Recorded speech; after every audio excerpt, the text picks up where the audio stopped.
ముఖ్యమంత్రులు నివాసం ఉండే ఇల్లు అంటే అవి నిజంగానే ఒక రాజ్యభవనాల్లాగా అధికారులు ఫీల్ అవుతున్నారో, లేకపోతే ఆ ముఖ్యమంత్రుల చుట్టూ ఉండే మంది మార్బలం ఫీల్ అవుతున్నారో తెలియదు గానీ, ప్రభుత్వ ఖర్చుతోటి ఒక పక్క విపరీతమైన అప్పులు చేసి, రాష్ట్రం ఆర్థిక పరిస్థితి ఉంది, ఖజానా ఖాళీ అంటూ ఉంటారు సీఎం గారు.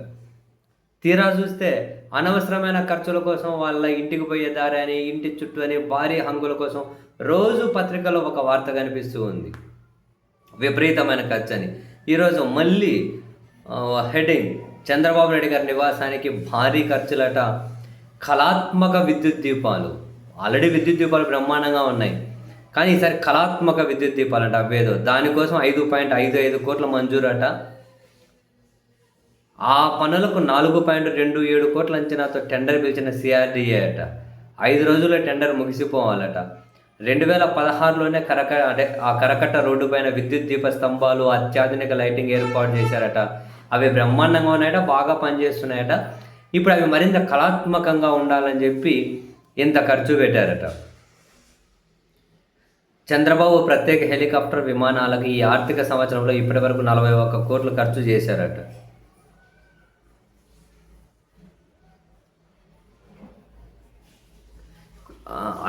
ఈ కొండవీటి వాగు ఎత్తిపోతల పథకం నుంచి చంద్రబాబు నివాసం ఉంటున్న కృష్ణా కరకట్ట ప్యాలెస్ E3N9 జంక్షన్ వరకు అంట ప్రస్తుతం ఉన్న వీధి దీపాల స్తంభాలను తొలగించేసి కళాత్మకంగా తీర్చిదిద్దిన కొత్త స్తంభాలు, LED లైట్లను ఏర్పాటు చేస్తూ ఉన్నారట.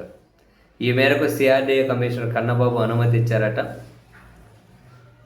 ఇవన్నీ 4 నెలల్లో పూర్తి చేయాలట. 5 రోజుల్లో టెండర్ ఫినిష్ చేసేయాలట.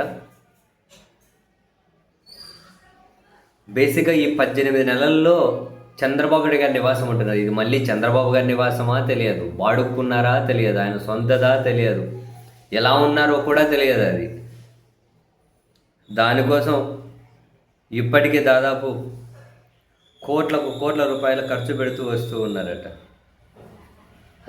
దాని చుట్టూ ఏర్పాట్ల కోసమే. ఏం చేద్దాం, నిజంగానే మనం ప్రజాస్వామ్య దేశంలో ఉన్నాం. ప్రజల సొమ్ము అచ్చితూచి ఖర్చు పెట్టాలన్న అకౌంటబిలిటీ ఏ ప్రభుత్వానికి, ఏ పాలకులకు ఉండలేదు. ఎన్ని కోట్ల రూపాయల ఖర్చు. ఉన్నవే స్తంభాలు, విన్నది విధి దీపాలు తొలగించేసి కళాత్మకాన్ని. అక్కడేం చంద్రబాబు గారు ఏమో పర్మనెంట్గా ఉంటారా?